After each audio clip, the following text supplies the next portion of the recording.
के बारे में बात की, तो निश्चयवाद और संभववाद की जो अतिवादी विचारधारा थी, उससे ये उत्पन्न विचारधारा थी। तो ये नई जो विरोध थे, अंतर्विरोध थे निश्चयवाद और संभववाद में, उसके बाद ये तीसरी विचारधारा जन्म लेती है। अब जो प्रकृति के विरुद्ध जो उपेक्षापूर्ण जो विचारधारा से उत्पन्न जो विकृतियां थी, या फिर मानव की जो तथाकथित स्वेच्छा थी,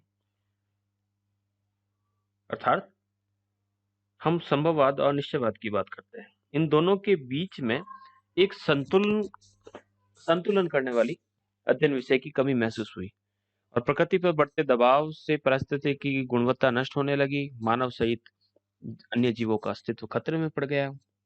तो इन विसंगतियों, भूलों का निरीक्षण, विश्लेषण करने के बाद एक नवीन विचारधारा सामने आई कि मानव का विकास प्रकृति के सहयोग में निहित है, न कि उसकी विजय में। अगर मानव को अपना विकास करना है तो उसे प्रकृति का सहयोग करना होगा। तो इस प्रकार से एक नई विचारधारा सामने आती है, जिसे कहा जाता है नवनिश्चयवाद। अब इस नवनिश्चयवाद की जो शुरुआत होती है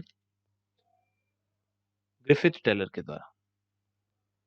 ग्रिफिथ टेलर ने इसे नवनिश्चयवाद नाम दिया, नियो डिटर्मिनिज्म, या इसे वैज्ञानिक निश्चयवाद भी कहा जाता है, साइंटिफिक डिटर्मिनिज्म भी कहा जाता है, या इसे रुको और जाओ निश्चयवाद, स्टॉप एंड गो डिटर्मिनिज्म भी कह सकते हैं,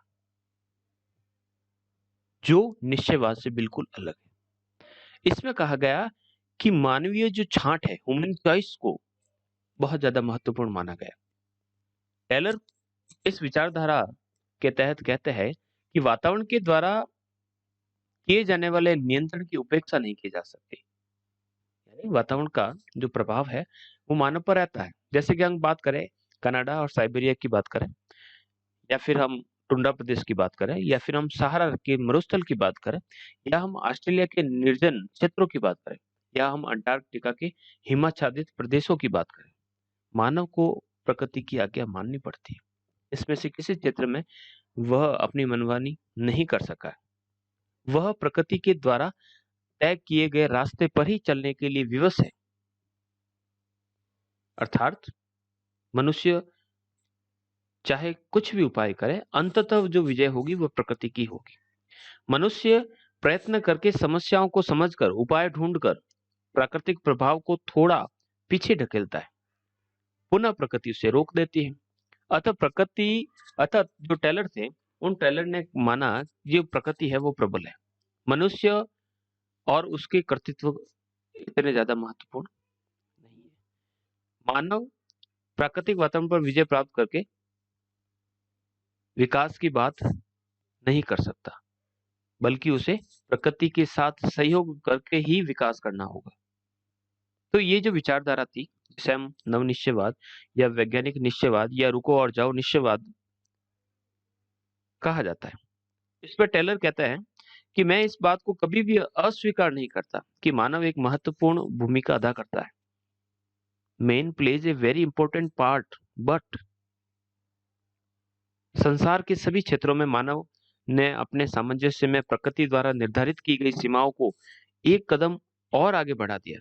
मानव जो है वो स्वतंत्र कारक नहीं है।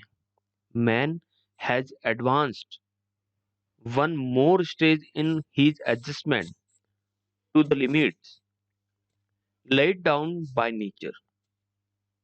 वो कहता है कि जो मानव है वह एक चौराहे पर खड़े ट्रैफिक कंट्रोलर की तरह है, जो बड़े नगरों में वाहनों की गति को कम या अधिक कर सकता है, लेकिन वो चाहकर भी उसके मार्ग को नहीं बदल सकता।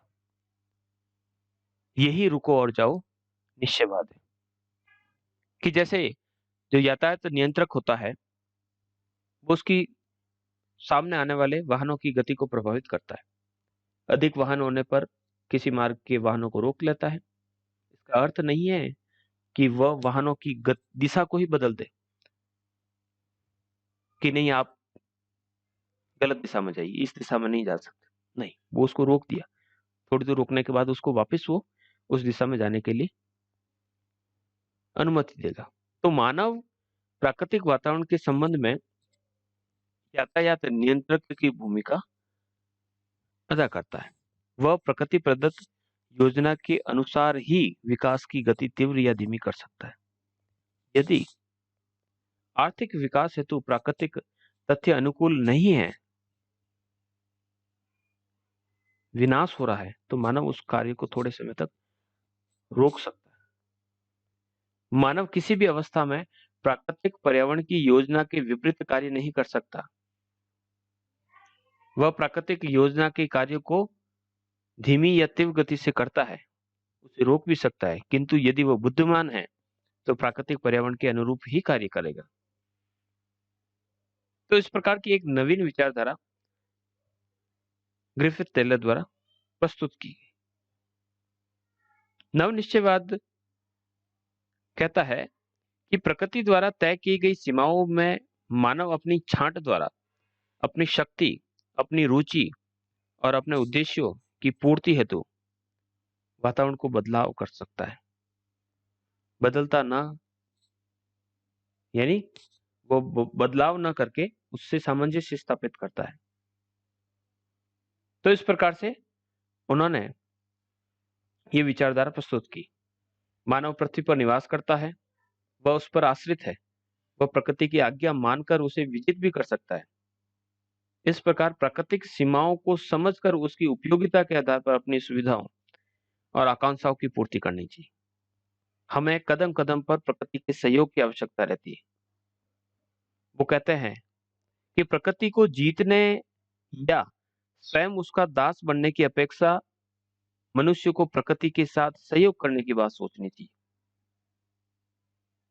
वो कहते हैं कि मानव का कल्याण प्रकृति से युद्ध करने में नहीं है, बल्कि उसके साथ सहयोग, सामंजस्य स्थापित करने में। तो इस प्रकार की विचारधारा नवनिश्चयवाद के नाम से जानी जाती है। ग्रिफिथ टेलर द्वारा, जो ऑस्ट्रेलियन थे मूलतः, इनकी पुस्तक का नाम ज्योग्राफी ऑफ 20th सेंचुरी 1951 प्रकाशित।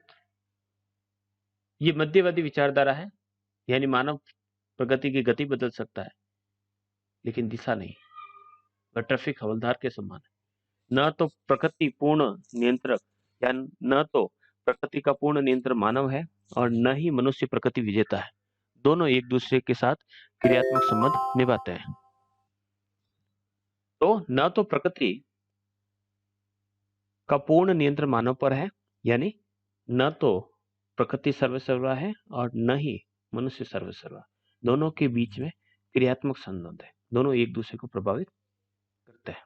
समर्थक कौन कौन से? हंटिंगटन है। हंटिंगटन की पुस्तकों का नाम पल्स ऑफ एशिया 1907 में, सभ्यता और जलवायु 1915 में, कॉल सॉवर की सांस्कृतिक भूगोल, ये भी एक इनके समर्थक हैं। हर्बर्टसन जो ब्रिटिश के थे, स्कॉटलैंड के रॉक्सबी, और फ्लूअर जिनकी किताब का नाम है समय के टाइम ऑफ कॉरिडोर किताब है। और इसी नवनिश्चयवाद को, नियो डिटर्मिनिज्म को अलग अलग नामों से भी जाना गया है, जैसे संभावनावाद, प्रोबेबिलिज्म भी कहा गया OH के स्पेट द्वारा। आधुनिक निश्चयवाद कहा गया है कार्ल सावर के द्वारा, यानी प्रेजेंट डे डिटर्मिनिज्म भी कहा जाता है। क्रियात्मक संभववाद भी कहा जाता है, प्रैग्मेटिक पॉसिबिलिज्म डॉक्टर टेथम द्वारा। रुको और जाओ निश्चयवाद, स्टॉप एंड गो डिटर्मिनिज्म, वैज्ञानिक निश्चयवाद, ये वर्ड दिए है ग्रिफिथ टेलर द्वारा। तो इस प्रकार से इस विचारधारा का जन्म होता है और धीरे धीरे यही विचारधारा आगे बढ़ती है। ठीक है, नियतिवादी का थोड़ा सा और पढ़ लेते हैं कि जैसे जैसे हमने कहा कि जैसे जैसे प्रकृति की उपेक्षा की जाने लगी तो पर्यावरणीय समस्याएं काफी उत्पन्न होने लगी। तो जब पर्यावरणीय समस्याएं उत्पन्न होने लगी तो संभववादी सजग हुए।